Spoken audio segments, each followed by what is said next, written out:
one who sees, just like this body, this life, this sense of person, is like a burning candle.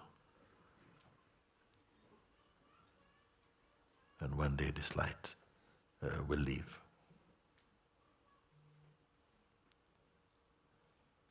The light is now manifest in there, then it will be unmanifest.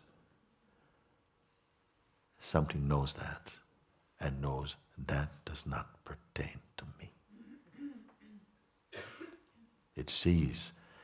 Now, one important thing in seeing this, when it's wise enough, ripe enough, mature enough to come to that realization, it is not cynical about the world. Because you would think if something recognized, but all this is not true. Not the tree is not true, not the river is not true, but what I take them to be, that relationship is imaginary. Each of us have an imaginary relationship with the world and believing it to be a fact. So it's good when we are together because other people have a different view, different feeling about it. And so something challenges, whoa, maybe, And that is necessary for us to have doubt and to question our perception that we are calling a fact, to see that in fact it is a fiction. When you come to see that, maybe you experience a kind of depression, like, my world doesn't work. It doesn't work in that way. Because something is looking for something eternal, but in the field of the time bound. Is there that which is eternal? Yes. Your real being. Which is where right now? Yeah, it's here. Is it here as a conceptual conviction, an intellectual conviction, I know it's here, I'm not there yet. And then this voice is more accepted to be real because this is the voice that is felt. Behind it, you say, this is my felt being, When you do this, it hurts, it's tangible. This is real for me. Yes.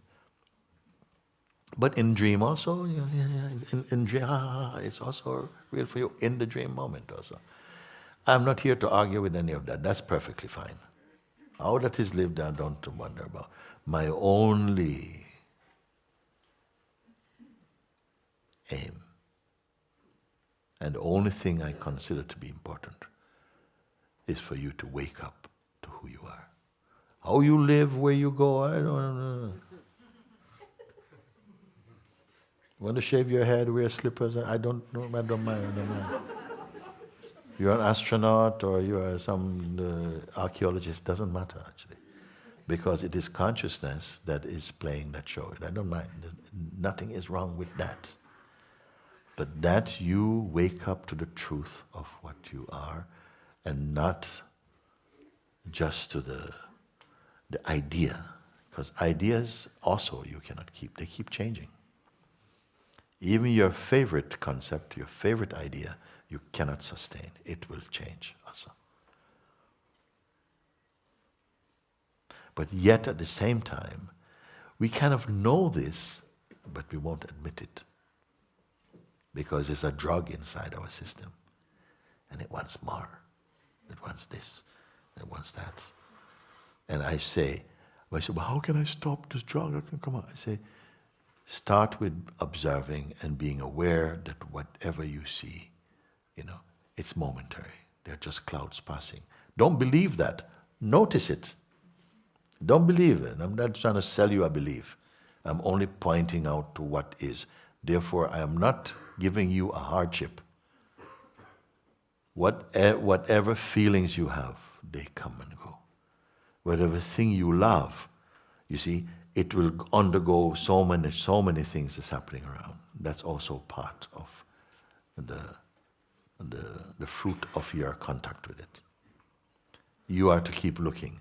Now, listen, everything that you see or experience, you come to notice, but wait a second, even if you keep focusing on it, if it is a phenomenon, if it is an object, and by object I don't just mean things like this. I mean, even a thought can be an object for me, meaning something perceived, phenomenal. And if you fix your attention on it, you'll find that you're not able to do it, it will go. Because it's a natural thing that they come and go. This is the marvelousness of consciousness.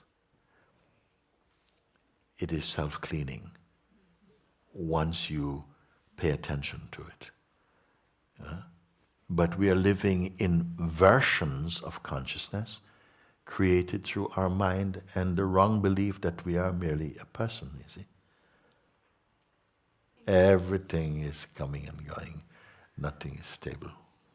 But something is aware of the comings and goings. Always.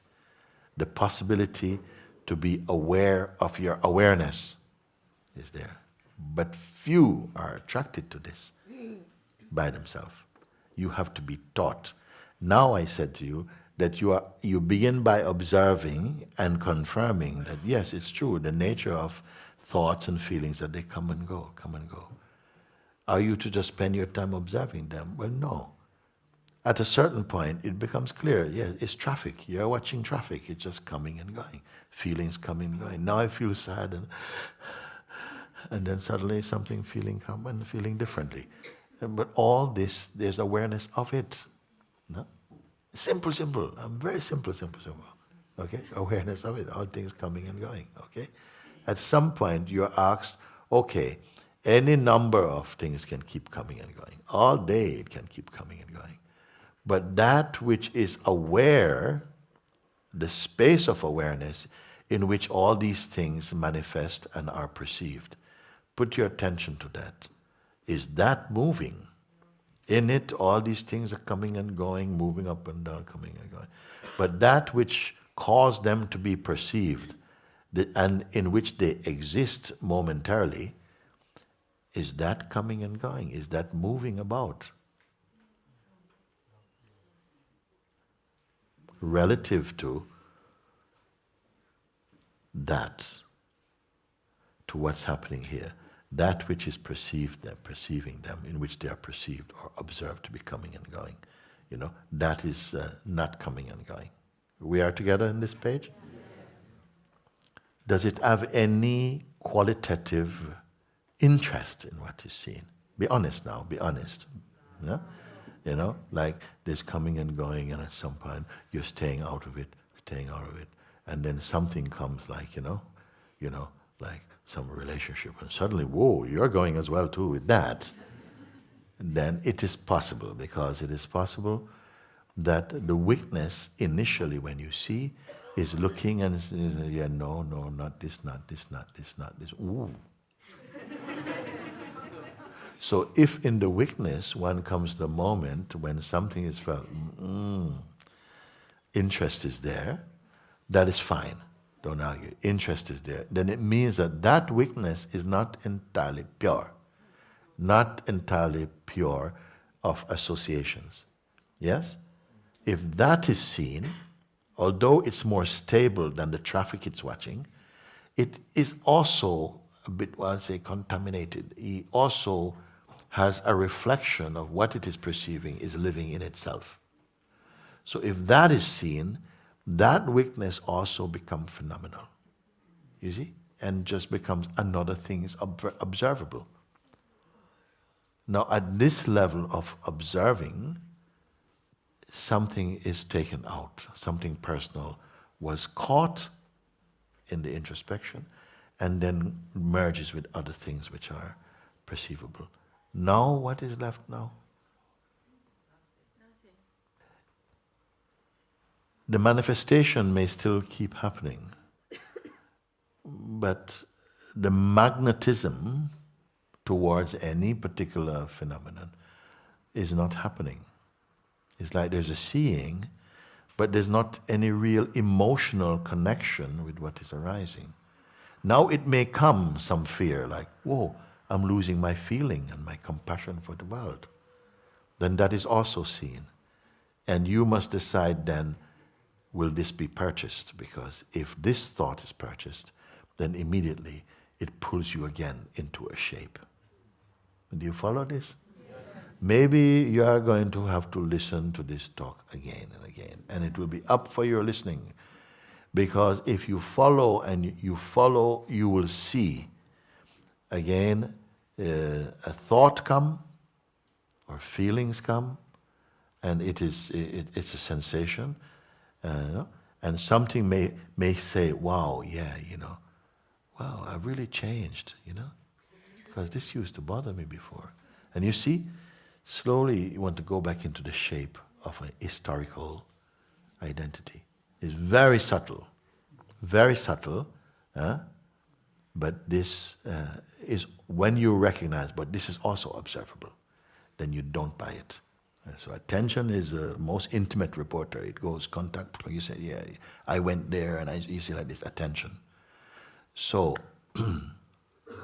but something, a power is in you that can recognize that my attention is restless at the moment. So it observes restless attention. My attention, you really got my attention right now. So something is aware of the attention being quite acute and very, very stable. So that which watches attention then, are you aware of this power in you? That can even say, my attention is unstable right now. Could you repeat? My attention is jumping about, Or you can call this attention and mind the same thing. Or even your person. Yeah, I'm not able to concentrate, I'm not able to hear what you're saying right now, Mooji. And why? Not because the English is not good enough, it's not that. No. It's something doesn't want to hear. But then something else is saying, no, but I want to hear. How many is in that house? I don't know. Okay? So something is there. Could you repeat? Yeah, I say, yes, okay, let's look at that. So you say, my attention goes to whatever sensation come, and the attention is strongly pulled there, then I say, but is that not also seen? Yes. If you are not used to it, you may feel that, yes, I'm seeing here, but my seeing is so weak because it just wants to go whoosh, back to this thing. But that is also seen. And if I speak to you like, you're going to get very annoyed with me and very irritated because the energy wants to go there. So it takes some time, some maturity, when the attention wants to go, but you are here, I'm not even my attention, you see. What are we talking like this for? This is I would say it's a divine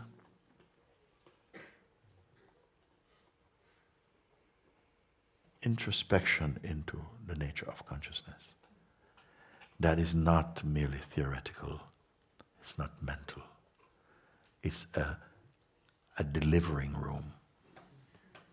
Because if you understand, you will not have, I'm not giving you any spiritual gymnastics, just in your understanding. And misunderstanding will vanish. If you don't understand, you may have to do a lot of sadhana, meaning a lot of things and trying to, a lot of things. But if you understand, even without moving 1 millimeter somehow inside, the consciousness is cleaned. I put it to be the highest.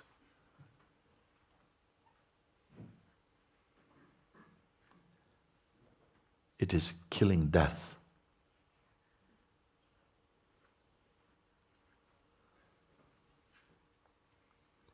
Because it exposes illusions as illusory in the face of that which is timeless and imperishable. That is what is taking place.